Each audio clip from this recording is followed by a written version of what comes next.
কিসে পড়ছো? এই তো আমরা সেকেন্ড ইয়ারে পড়তেছি। সেকেন্ড ইয়ারে পড়ো, কোন সাবজেক্ট নিয়ে? হ্যাঁ আপা শুরু করছে নাপিতের ইন্টারভিউ। ও নাপিত না সরি আর কি সেলুন ব্যবসায়ী ইন্টারভিউ। হ্যাঁ বলেন বলেন বলেন। সায়েন্স নিয়ে পড়তেছি, আরে বাবা, কিন্তু মানে কলেজে ওরকম ভাবে যাওয়া হয় খুবই কম। কোন সাবজেক্ট নিয়ে পড়ছো? সায়েন্সের স্পেসিফিক কোন সাবজেক্ট নিয়ে? স্পেসিফিক সাবজেক্ট হচ্ছে আপনার সায়েন্স নিয়ে পড়তেছি। না সাবজেক্ট নাই, কোনো সাবজেক্ট নাই। সাবজেক্টে কি করবেন আপনি? সায়েন্সে তো অনেকগুলো মানে সাবজেক্ট থাকে থাকে না, হ্যাঁ, মেজর। তোমার major মেজর কি? আর মেজর এটা হচ্ছে আমি ওরে হালার পালা কজে মেজর ডালিম।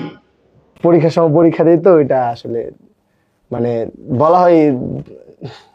আরে মাতারি আপনি বোঝেন না কেন? এ লোক পরীক্ষার সময় খালি পরীক্ষা দেয়।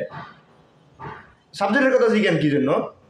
আচ্ছা, পরীক্ষার সময় পরীক্ষা দাও। আমি জাস্ট কলেজে যাই, এক্সাম দিই, দেন চলে আসি। মানে বিজনেস নিয়ে কন্টেন্ট নিয়ে বিজি থাকি, মানে লেখাপড়াতে একটু ওইরকম। এ তুই কোন কলেজে পড়ো রে? তোর কোন কলেজে তোরে পরীক্ষা নেয়? হ্যাঁ এই সেটাভাঙ্গা পরীক্ষা কোন কলেজ নেয়? তোমার সাবজেক্ট কয়টা আছে বলো, কয়টা পরীক্ষা দিতে হয় বলো? পরীক্ষা দিতে হয় কয়টা? 10টা।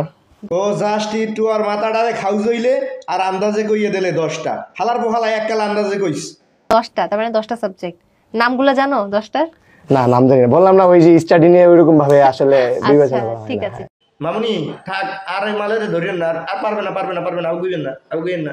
আরে বরংস আপনি সেলুন বিষয়ে কিছু জিজ্ঞান যে সেলুনে ল্যাপটপ কি কাজে লাগে, সে কিভাবে job is a wrong idea, হ্যাঁ এইসব জিজ্ঞাসা করেন। যে একদম নাপিত কিভাবে একজন উদ্যোক্তা কিভাবে হওয়া যায় সেগুলো জিজ্ঞাসা করেন। এই সমস্ত জিজ্ঞাসা করেন না। সে আর কি যায় পরীক্ষা দেয়।